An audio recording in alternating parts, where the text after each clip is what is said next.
Baik, terima kasih banyak. Eh, Sangat disayangkan ya, ada banyak waktu yang tertinggal tadi ya. Baik, pada hari Sabat yang suci ini saya membuat judul khotbah yaitu betapa indahnya kedatangan pembawa kabar baik.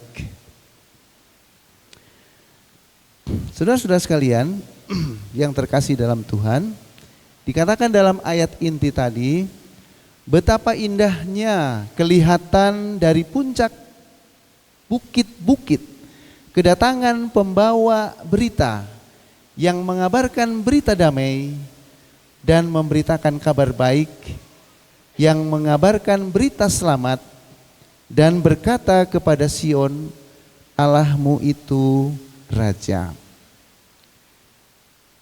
Bapak Ibu Saudara sekalian, barangkali kita sudah sering mendengar ayat ini. Tapi apakah kita sudah memahami arti dari ayat tersebut? Dan sebetulnya sangat menarik untuk mengkaji frasa betapa indahnya kedatangan pembawa berita, ya. Betapa indahnya katanya kan? Keindahan apa ini? Ya. Nah, kalau kita membaca Yesaya pasal 52, di sana judul perikopnya adalah Tuhan menyelamatkan Sion. Dan di ayat 1 dikatakan, terjagalah, kenakanlah kekuatanmu seperti pakaian. Hai Sion, kenakanlah pakaian kehormatanmu. Hai Yerusalem, kota yang kudus, sebab tidak seorang pun yang tak bersunat atau yang najis akan masuk lagi ke dalam kota. Kemudian di ayat yang kedua dikatakan, kebaskanlah debu daripadamu. Bangunlah hai Yerusalem yang tertawan. Tanggalkanlah ikatan-ikatan dari lehermu. Hai putri Sion yang tertawan. Jadi Yesaya 52 ini dilatar belakangi oleh keadaan daripada bangsa Israel yang sedang tertawan di tempat penawanan atau di Babylon. Ya, di situ ada kalimat tanggalkanlah ikatan-ikatan dari lehermu. Ada kata ikatan, itu menunjukkan belenggu, ketidakbebasan. Ya. Jadi ini adalah saat mana Yesaya mengumumkan kabar baik. Dan kalau ditanya ini mengenai keindahan apa, ini adalah keindahan pembebasan Allah bagi bangsa Israel. Dari ayat inti kita, Yesaya 52 ayat 7, ada 3 hal yang menyangkut keindahan di sini. Ya. Yang pertama apa? Yang pertama adalah keindahan dari bukit-bukit atau gunung-gunung, ya, yang indah. Yang kedua adalah siapa yang muncul dari bukit atau gunung itu. Dan yang ketiga adalah berita apa yang dibawa oleh orang yang muncul itu. Mari kita lihat satu persatu. Yang pertama adalah keindahan bukit atau gunung. Dan yang dimaksud adalah keindahan bukit-bukit gunung dari Yerusalem itu sendiri, ya. Dikatakan di sini menurut informasi dari sisi geografis, ya, bahwa keadaan Yerusalem dulu dengan sekarang tidak terlalu jauh berbeda. Hanya ada beberapa perubahan, ya. Nah, kota Yerusalem yang letaknya lebih rendah atau berada di lembah dikelilingi bukit-bukit dan gunung-gunung yang indah, seperti Bukit Zaitun, Bukit Betania atau Bukit Golgota, itu adalah bukit-bukit yang indah, saudara ya. Kemudian dikatakan di dalam kota Yerusalem yang di tengah-tengah gunung-gunung, bukit-bukit. Ya, kata Nabi memperkenalkan Yerusalem yang dinanti-nantikan beritanya. Karena berita akan muncul dari kota Yerusalem yang di tengah-tengah gunung itu, maka beritanya sangat dinanti-nantikan, saudara. Kemudian dikatakan adanya bukit-bukit atau gunung-gunung ini mengindikasikan daerah Yerusalem adalah daerah perbukitan atau pegunungan yang sejuk dengan tumbuh-tumbuhan yang hijau dan menawan hati. Dengan kata lain, keindahan bukit-bukit dan gunung-gunung apa yang dimaksudkan di ayat ini? Tiada lain, tiada bukan, itulah keindahan bukit-bukit di Yerusalem atau di kota Sion. Saya tidak tahu di antara kita mungkin ada yang pernah pergi ke Israel, ada yang pernah berkunjung ke Yerusalem. Mungkin, bukan mungkin ya, pasti tahu yang sebetulnya ya mengenai bukit-bukit yang ada di sana. Yang kedua, saudara, siapa yang muncul dari balik bukit-bukit itu? Itu juga perlu kita bahas. Ternyata mereka adalah pembawa berita damai atau kabar baik atau berita salom yang muncul di balik bukit itu. Ya. Yesaya coba mengingatkan orang-orang buangan di Babel adalah siapa yang akan muncul di balik perbukitan dan pegunungan tersebut. Mereka muncul bisa saja dengan jalan cepat, bisa saja dengan berlari-lari kecil, ya. Dan ya, Nabi Yesaya menggambarkan keadaan ini. Pada saat si pembawa berita kelihatan di atas gunung pada kaki langit, dapat diduga dari caranya berlari bahwa yang dibawanya ialah berita baik, berita damai, berita salom. Dari cara apa? Cara berlarinya. Dari cara jalannya kita tahu orang itu membawa berita seperti apa. Dan yang dilihat oleh Yesaya adalah dari cara berlarinya yang dibawanya ialah berita damai.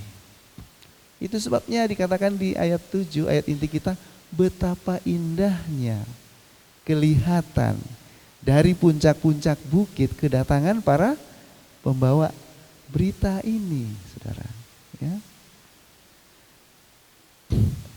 Lebih lanjut dikatakan mengenai orang yang membawa berita yang muncul dari puncak-puncak bukit itu. Si pembawa berita turun ke lembah dan tidak nampak lagi, lalu muncul kembali di bukit yang lebih dekat. Dan dari tanda yang diberikannya sudah pasti bahwa kabar yang akan disampaikannya adalah baik isinya. Sekali lagi, karena dilihat dari jauh ya, orang-orang yang berlari-lari ini, maka kadang kelihatan, kadang muncul gitu ya, kadang hilang. Dan kelihatan lagi begitu dekat sehingga dari seri mukanya kentara bahwa ia membawa berita keselamatan. Memang begitu Bapak Ibu Saudara sekalian. Kami sebagai para penginjil literatur di Conference Jawa Barat ini, kalau menjual buku kepada orang lain, itu dari seri mukanya itu sudah kelihatan. Jadi kami datang tentu bukan dengan raut wajah yang cemberut atau raut wajah yang masam, muka masam, tidak. Tapi harus dengan muka yang berseri-seri. Bahkan dengan senyuman yang lebar. Selamat siang Bapak, selamat siang Ibu. Oh ya, silakan. Dari mana? Langsung saya katakan, dari pelayanan, pendidikan, kesehatan nasional. Oh, apa itu? Disingkat PPKN, saya bilang. Apa itu? Silakan masuk. Mereka sangat ingin tahu apa kabar berita yang akan kami bawakan. Dan itu tersirat dari seri wajah kami. Itu sebabnya kalau mau masuk kantor atau mau masuk rumah, saudara, kami harus siap-siap.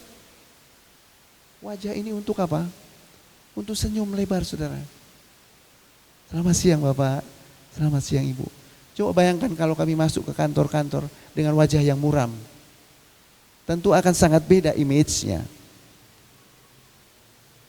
Dan yang ketiga, kita masuk di bagian ketiga. Berita yang disampaikan sang pembawa berita itu apa? Di sini Yesaya mengurutkan 3 karakteristik kabar berita tersebut, yaitu yang pertama, itu masih di Yesaya pasal 52 ya, ayat 7 ya. Ayat 7. Yang pertama adalah kabar berita damai. Proclaims of peace. Dan yang kedua adalah kabar berita baik. Proclaims of good things atau good news. Dan yang ketiga adalah kabar berita selamat. Proclaims of salvation. Apa maksudnya ini? Kenapa harus dipisah jadi 3? Kenapa enggak dibikin aja kabar selamat? Cukup. Kabar damai? Cukup. Kabar keselamatan, kabar berita baik. Tidak, saudara, ini ada maksudnya. Dan dikatakan ketiga karakter berita ini bermuara pada kalimat Allahmu itu Raja. Allahmu itu adalah Raja.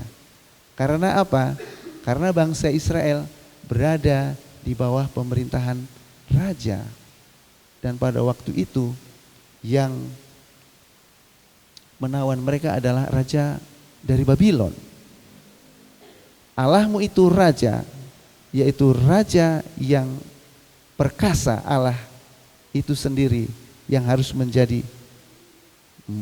bermuara ya pada 3 kalimat ini.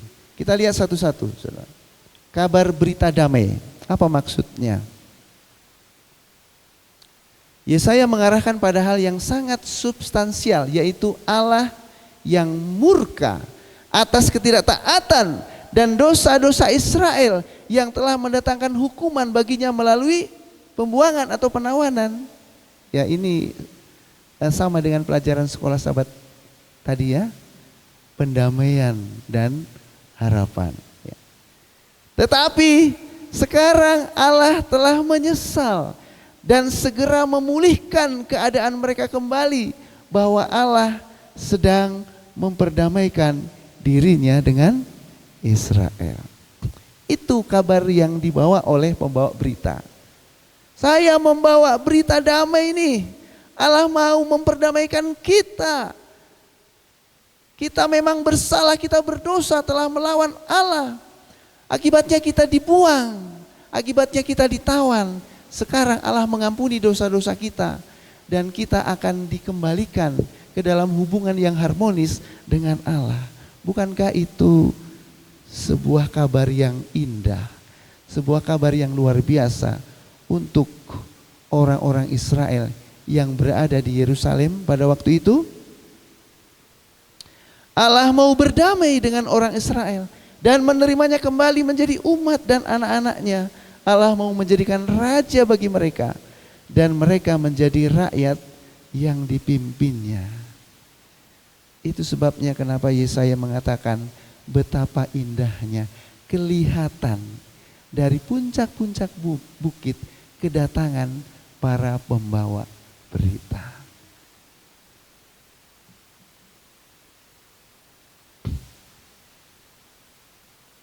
Yang kedua, kabar berita yang berikut adalah kabar berita baik, saudara. Tadi kabar berita damai, sekarang kabar berita baik. Apa itu kabar baik? Kabar baik apa yang dibawa oleh para pembawa berita yang datang dari pembuangan ini? Kabar baik bahwa akan ada banyak hal yang bisa diperbuat demi kebaikan dua belah pihak, terutama kepada pemenang peperangan. Karena Allah lah yang menyebabkan kemenangan atas pihak Israel. Jadi ini merupakan berita baik. Pada zaman lampau, ketika raja dan bangsa Israel memenangkan peperangan, kerajaan-kerajaan yang dikalahkan berjanji, ini kabar baiknya, tidak akan mengganggu lagi, dan bahkan akan berjanji memberi apa? Kontribusi besar bagi kemajuan dan pengembangan kerajaan Israel. Ini kabar baik, saudara.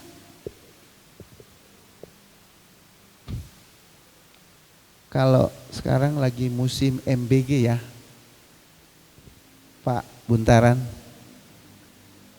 Kalau kita bisa menjadi bagian dari MBG, senang enggak? Katakanlah kita menjadi rumahnya untuk apa? Untuk memasak, apa namanya, rumah apa itu? Rumah MBG, ya.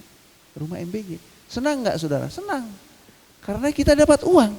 Dan semua orang yang bekerja di dalamnya juga dapat uang. Ini, saudara, kabar baik buat bangsa Israel. Kenapa?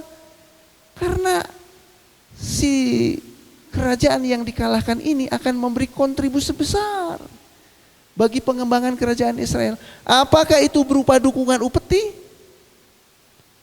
pajak, suplai makanan, atau pengerahan tenaga pekerja untuk membangun kota istana, tembok, dan kota Yerusalem. Ada harapan, saudara, suplai makanan dan tenaga kerja. Ini kan menolong orang-orang yang nganggur, saudara, yang selama ini tidak punya pekerjaan. Sekarang ada pekerjaan, ada proyek baru. Ini kabar baik, saudara. Apalagi kalau ada gambar ini, saudara. Ini kabar baik, ini cuan. Siapa yang gak senang? Kita akan bangkit kembali. Saya enggak jadi pengangguran lagi. Saya akan bekerja sebagai buruh pembangunan. Boleh, siapapun boleh melamar. Sehingga masyarakat tidak akan mengalami masalah lagi. Ini adalah kabar baik, saudara. Untuk apa? Untuk orang Israel. Dan yang ketiga, kabar baik selamat. Apa itu? Allah akan menyelamatkan mereka dan membawa mereka kembali ke Sion, ke kota Yerusalem. Dan ini pasti menjadi penghiburan bagi orang-orang Israel di pembuangan. Tetapi lebih dari itu, Yesaya mengingatkan dan menegaskan hal prinsip bahwa ada adalah penyelamat sejati di dunia dan di akhirat. Yesaya meyakinkan orang Israel di pembuangan bahwa Allah yang dikenalnya itu adalah Allah yang menebus, Allah yang membebaskan dan memerdekakan, serta Allah yang menyelamatkan. Dengan tiga kabar inilah yang membuat orang yang melihat kedatangan para pembawa kabar ini dengan keindahan yang luar biasa. Udah lagi ditunjang oleh keindahan gunung-gunung yang ada, ditunjang lagi oleh pembawa kabar berita yang dilihat dari raut mukanya, ditambah lagi dengan isi dari berita yang luar biasa. Ini memberikan sukacita yang besar. Itu sebabnya dikatakan betapa indahnya kelihatan dari puncak bukit-bukit kedatangan pembawa berita yang mengabarkan berita damai dan memberitakan kabar baik, yang mengabarkan berita selamat dan berkata kepada Sion, Allahmu itu Raja. Jadi ini gak ada hubungannya dengan kedatangan Yesus sebagai juru selamat Mesias, gak ada hubungannya ini. Ini adalah hubungannya pembawa berita yang tadi itu, membawa berita mengenai pembebasan bangsa Israel dari pembuangan atau dari penawanan. Tapi bisa juga dikaitkan dengan kabar baik Injil Yesus Kristus, bisa. Saudara dan saya diundang untuk menjadi pembawa kabar bagi dunia ini. Untuk membawa kabar damai, ya. Untuk membawa kabar baik, betul. Untuk membawa kabar selamat, Tepat sekali. Sehingga ketika saya dan saudara berlari-lari, berjalan kian kemari, mengunjungi siapa saja untuk menyampaikan kabar berita baik ini, saudara juga akan dilihat oleh orang yang saudara datangi itu. Oh, betapa indahnya. Kelihatan dari jalan-jalan, dari trotoar-trotoar, kedatangan pembawa berita yang mengabarkan berita damai dan seterusnya dan seterusnya. Ini saya tampilkan bagaimana pekerjaan saya setelah menjadi direktur penerbitan. Saya harus turun, saudara, untuk membawa kabar baik kepada orang lain, ya, mengunjungi orang-orang dengan membawa berita yang luar biasa sehingga mereka turut bersuka cita merasakan hasil yang kita bawakan buat mereka. Mereka senang dengan kedatangan para pembawa kabar berita sukacita ini. Seperti Ibu Pendeta, istri saya, kalau sudah masuk kantor, dia akan ditanya, dari mana Ibu? Pasti jawabnya dari Pelayanan Pendidikan Kesehatan Nasional. Apa yang Ibu bawa? Oh ya, saya membawa kabar baik, katanya. Kabar baik apa itu? Nah, barulah dia terangkan. Dan kemudian dia akan mengambil buku kesehatan, ya. Ini orang-orang yang kami kunjungi. Waktu itu saya juga bersama dengan Pak Daniel Boimau. Boleh berdiri sebentar Pak Daniel, supaya dikenal. Ini adalah penginjil literatur kita di Conference Jawa Barat. 2 kali kredensi berturut-turut. Dan 2026 ini dia sedang berjuang juga untuk menjadi kredensi. Sehingga bila memungkinkan dia akan menjadi kredensi 3 kali berturut-turut. Ini adalah Bapak Wedi, Bendahara BPBD, Badan Penanggulangan Bencana apa ini? Daerah. Sangat senang dengan kunjungan kita. Waktu itu Pak Daniel yang saya pimpin, betul? Oh, oke. Saya pimpin dengan saya memimpin anak buah Pak Daniel pada waktu itu. Bapak ini sangat senang dengan kedatangan kami. Bahkan ketika pertama kali melihat kami, dia katakan, kenapa saya mau curhat begitu banyak kepada Bapak berdua?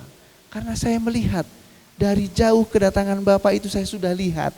Rasanya saya mau mencurahkan seluruh isi hati saya. Dan saya tidak mau mengungkapkan itu semua kepada orang lain. Gak tahu kepada Bapak berdua kenapa kami mau. Dan dia ceritakanlah, ternyata anaknya ini mengalami masalah kesehatan, saudara. Dan kemudian saya keluarkan buku ini. Dia katakan, cocok sekali ini buku. Buku ini pas untuk anak saya. Saya akan terapkan ini anak saya supaya memanfaatkan buku, ya, pengobatan melalui jus dan sayuran. Dan tepat ada seperti yang dialami oleh anak daripada Bapak ini. Dia mengambil buku ini dengan senang hati.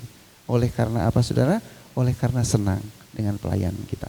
Siapa yang seyogianya memiliki buku-buku dari PPKN? Harusnya kita semua. Seventh-day Adventist Church, ya, diharapkan memiliki buku kesehatan dan buku rohani. Nah, mungkin saudara katakan, saya sudah punya banyak. Puji Tuhan, ya. Boleh ditambahkan lagi ke dalam perpustakaan kita. Masyarakat Kristen lainnya membutuhkan buku-buku kita. Dan juga masyarakat non-Kristen. Terutama banyak sekali kita mengunjungi orang-orang Islam yang ada di luar sana. Dan mereka sangat baik, mereka sangat menerima kedatangan kita. Ya, bahkan dikatakan sangat luas sekali pekerjaan ini, saudara. Masih banyak tempat-tempat lain yang belum dikunjungi dan harus dikunjungi supaya mereka boleh menikmati kabar baik sukacita dari buku-buku ini. Walaupun buku kesehatan, tapi isinya itu adalah firman Tuhan, saudara. Jangan salah. Selain memiliki buku-buku kita, apalagi yang dapat kita lakukan untuk menyokong pekerjaan penerbitan? Saudaraku, jika boleh, masing-masing kita boleh terlibat menjadi penginjil literatur, baik secara langsung maupun tidak langsung. Itu istilahnya full timer dan part timer, saudara. Saudara, kita mengalami sedikit masalah dengan majalah kita, yaitu rumah tangga dan kesehatan. Saat ini EPH mencetak RTK itu hanya 4.000 eksemplar per bulannya. Dan itu mereka katakan dengan mengangkat jadwal untuk mencetak RTK hanya 4.000 saja, itu sebenarnya mereka tidak memiliki untung alias rugi. Tetapi saya bertanya kepada mereka, kalau begitu kenapa tetap dicetak? Kalau rugi, saya bilang, karena ini untuk membantu pekerjaan Tuhan. Bayangkan kalau RTK sampai tidak dicetak. Lalu saya bertanya kepada IPH, kalau begitu berapa standar pencetakan RTK yang kategori dapat untung? Mereka katakan tahun-tahun yang lalu kita mencetak 9.000 RTK. Dan itu dalam keadaan aman. Tapi kalau hanya 4.000, memang tidak bisa berbuat banyak, saudara.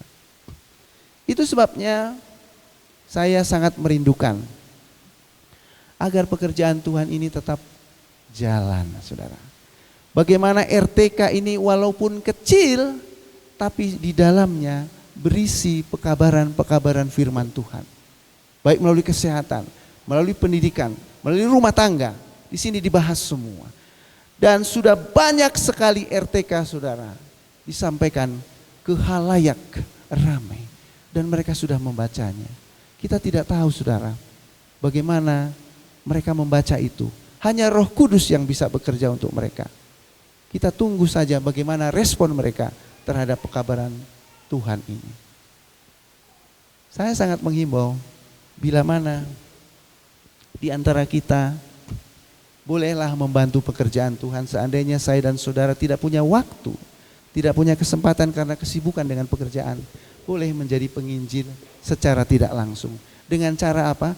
Memesan RTK ini bagi diri kita sendiri. Ya, saya juga dulu mengisi. Saya sebelum jadi direktur, saya mengisi untuk menjadi penulis di salah satu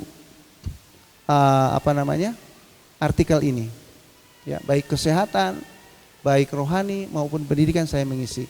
Dan saya melihat ada juga di tempat ini yang rajin dulu mengisi artikel di sini. Bapak Karjono kalau tidak salah ya, pernah mengisi artikel di sini dan itu dibaca oleh seluruh orang banyak, saudara.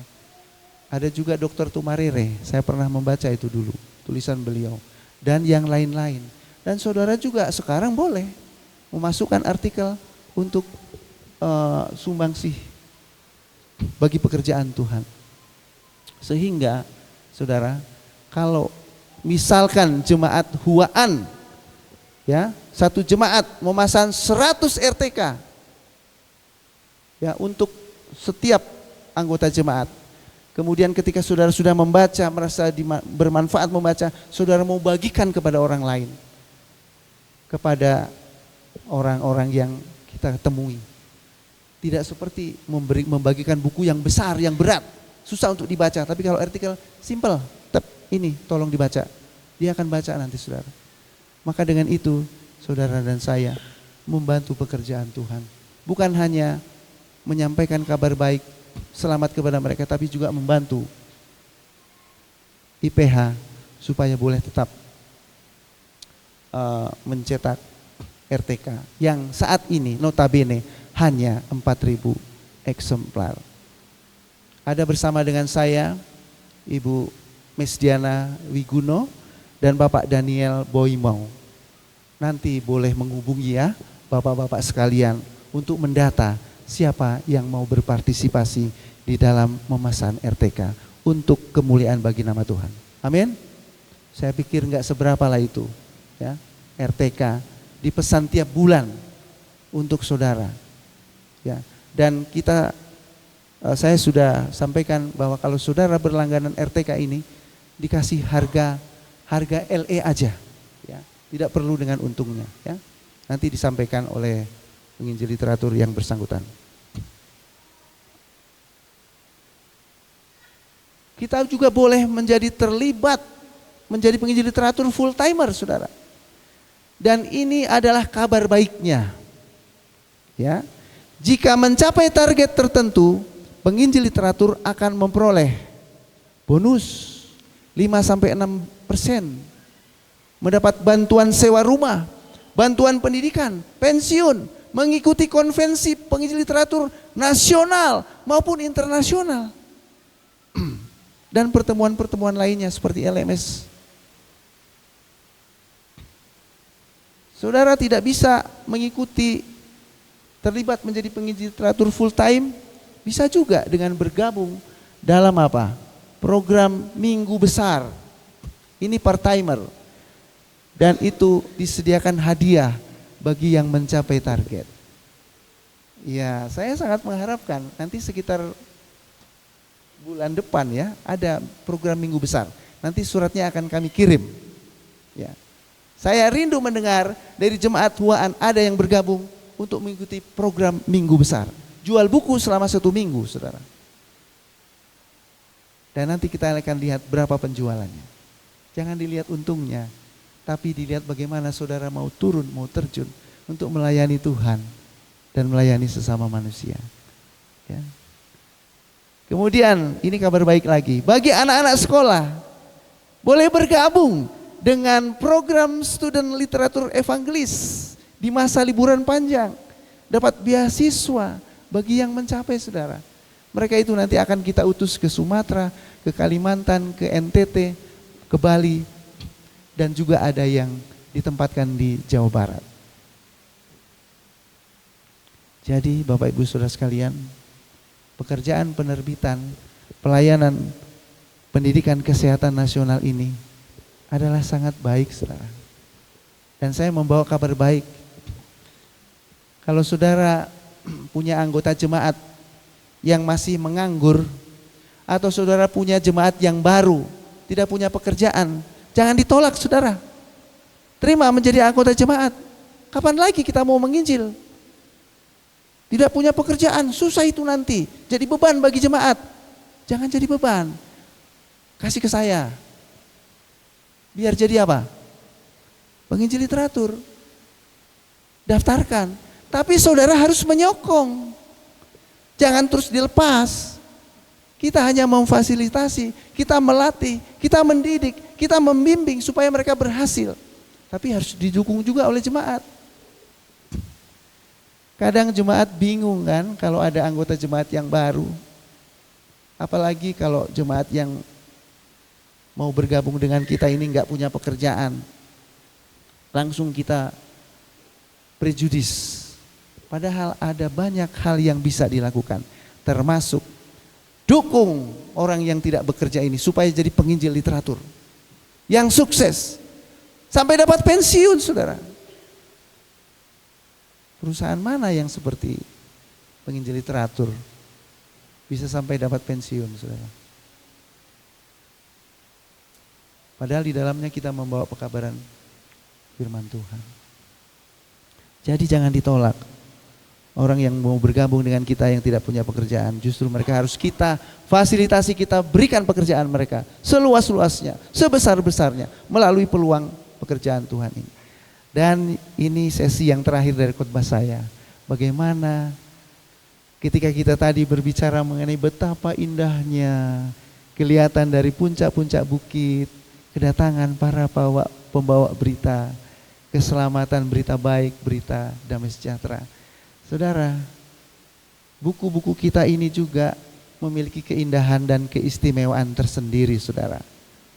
Ini adalah buku yang saat ini sedang digemari oleh masyarakat luas, saudara, yaitu ensiklopedia, jus buah dan sayur untuk penyembuhan. dan tanaman obat Indonesia 101 tumbuhan obat yang menakjubkan. Saya sendiri saudara sangat suka dengan buku ini dan saya sering membaca buku ini. Dan saya sudah kuasai saudara bagian-bagian yang penting dari buku ini. Sehingga pada waktu saya menjelaskan kepada masyarakat, ketika kita sudah punya hubungan yang baik dengan mereka, kita berkomunikasi dengan mereka, saya jelaskan isinya. Banyak di antara yang berkata, Pak, Bapak sudah khatam ya katanya. Khatam itu udah hafal sekali. Bahkan cara membaca terbalik pun kita sudah siap saudara. Pada waktu menjelaskan, loh kok Bapak bisa baca terbalik? Padahal kita sudah apa? Sudah menguasainya. Sehingga mereka senang. Buku-buku kita sangat digemari oleh masyarakat kita saudara. Ya. Dan ini adalah best seller saudara. Ya. Buku terlaris untuk produk dari pendidikan kesehatan nasional ini. Ya. Sangat menarik, masyarakat sangat senang. Apalagi dengan ini, jantung kuat, bernapas lega. Ya, pasal 1 menceritakan mengenai jantung sebuah mahakarya. Ya. Nah ini, saya selalu jelaskan ini, Pak Karjono, tadi mengenai apa tadi? Healing ya, di alam terbuka untuk menjaga apa? Dari kepenatan ya, pusing dan termasuk menjaga kesehatan. Saya katakan saudara hati-hati dengan apa? Pembuluh darah jantung kita saudara. Ini adalah pembuluh darah yang normal. Betul Pak Karjono? Yang ini ya. Nah ini sudah mulai ada gejala nyeri di sini. Nah inilah sudah mulai menyumbat. Sering nyeri dada itu hati-hati. Kadang saya dibilang, Bapak dari kesehatan ya? Bapak dokter? Ah bukan saya bilang. Udah susah kalau dibilang itu saudara. Akhirnya saya langsung putar-putar supaya tidak nanya saya dokter atau apa. Padahal saya bukan dokter, saya hanya baca ini saudara. Markus 16 ayat 15. Lalu ia berkata kepada mereka, pergilah ke seluruh dunia, beritakanlah Injil kepada segala makhluk. Apakah saudara tahu arti memberitakan Injil kepada segala makhluk? Oh Pak Pendeta, berarti makhluk-makhluk yang berkaki 4 pun kita beritakan Injil gitu? Bukan saudara. Markus menggambarkan penduduk seluruh dunia ini dengan segala makhluk. Karena bagi bangsa Israel, makhluk yang paling baik, makhluk yang paling sempurna itu adalah makhluk bangsa Israel sendiri. Sedangkan yang lainnya itu adalah makhluk apa? Makhluk najis. Itu sebabnya dalam perumpamaan di Kisah Para Rasul berapa itu? Pasal 10 ya, mengenai kain lebar yang terbentang itu kan. Di situ terdapat banyak apa? Makhluk-makhluk. Ambil ya, makanlah. Petrus bilang apa? Oh Tuhan, dari kecil saya tidak pernah makan yang haram. Tuhan katakan, apa yang dihalalkan Allah tidak boleh diharamkan oleh manusia. Sebenarnya ini sedang berbicara mengenai apa? Mengenai keselamatan itu buat semua orang, yang digambarkan dengan makhluk-makhluk itu. Jadi beritakanlah Injil kepada semua orang, itu maksudnya. Kami para penginjil literatur adalah pasukan khusus yang senantiasa berada di garis depan untuk menyampaikan kabar baik firman Tuhan kepada masyarakat luas. Tapi kami juga terbatas saudara, di dalam jumlah dan juga di dalam dukungan keuangan. Ini adalah foto pada waktu kami mengadakan acara LMS di gedung Grand Pasundan Hotel. Di sana dalam sesi khusus kami mengundang pihak hotel untuk mengikuti LMS. Dan sesi yang kami buat adalah memberikan seminar mengenai ini, saudara, yang tadi. Mengenai jantung sebuah mahakarya.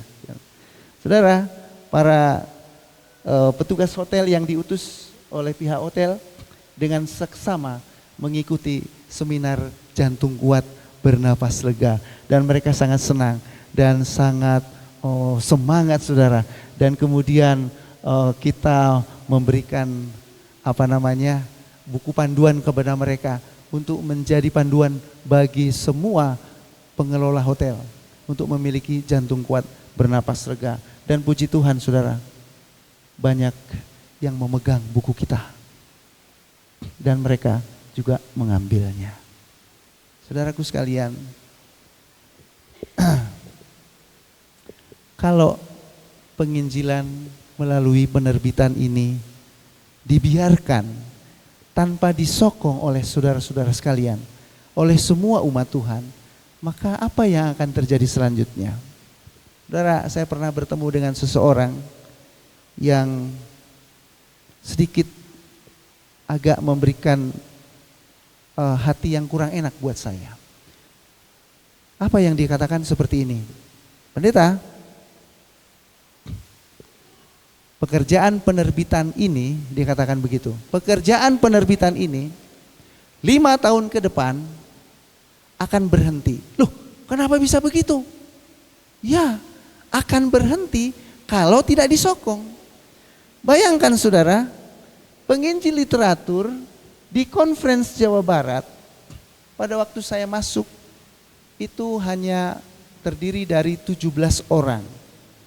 Kemudian saya merekrut ada 2 orang, bertambahlah menjadi 19. Satu lagi menyusul, kurang lebih 20.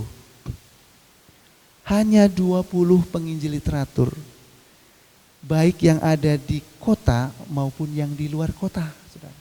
Sangat sedikit saudara. Itu pun dibagi 2 dengan ADP, ya. 10 untuk satu ADP, sisanya untuk ADP yang lain. Jika tidak ada penambahan, jika tidak ada usaha yang sungguh-sungguh untuk memperbaiki, meningkatkan, merekrut supaya banyak orang boleh tergabung dalam penginjil literatur, memang benar saudara, akan tutup ujung-ujungnya ini. Tapi apakah pekerjaan Tuhan harus berhenti? Tentu tidak, bukan? Oleh sebab itu, pada Sabat yang suci ini, ladang sudah sangat menguning. Ladang luas sekali. Ada banyak tempat, saudara, yang masih banyak belum dikunjungi. Sehingga buku-buku itu boleh dibagikan seperti daun-daunan yang jatuh atau gugur.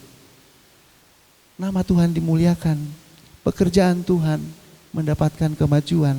Bukankah itu yang kita harapkan? Oleh karena itu saudaraku sekalian, saya menunggu kabar baik. Saya sudah memberikan kabar baik. Ditunggu kabar baiknya ya dari jemaat Huaan. Ditunggu kabar baiknya. Biasanya kalau kami menjual buku, biasanya tidak semua orang itu beli. Apalagi buku-buku kita ini mahal, saudara. Buku yang tadi itu, jus itu 333.333 rupiah, saudara. Bagi beberapa orang mereka mengatakan, daripada saya beli buku ini, mending saya beli apa? Sekarung beras, saudara. Bisa untuk 1 bulan. Tapi yang saya tunjukkan gambar-gambar di atas tadinya ngomong seperti itu saudara. Tapi ada satu bapak yang ada di kantor kepala desa tadi itu. Dia bukan hanya ngambil 1 saudara. Tapi ngambil juga tanaman obat, tumbuh-tumbuhan yang ada di sekitar. Jumlahnya 705.000 saudara. Tadinya dia katakan 343 itu mending buat beli beras. Akhirnya dia malah beli, harganya total 705.000. Biasanya ada juga yang mengatakan, nantilah ya Bu ya, kita pikir-pikir dulu. Nantilah ya Pak ya, kita rapatkan dulu. Kalau itu sebuah kantor atau lembaga. Nantilah Bu ya, saya ngomong dulu dengan istri saya. Lalu kami akan bilang apa? Ditunggu kabar baiknya lah ya Pak ya, ditunggu kabar baiknya lah ya Bu ya. Kami juga dari tim penerbitan Conference Jawa Barat menunggu kabar baik dari jemaat Huaan. Kiranya Tuhan memberkati kita sekalian adalah doa dan harapan saya. Amin.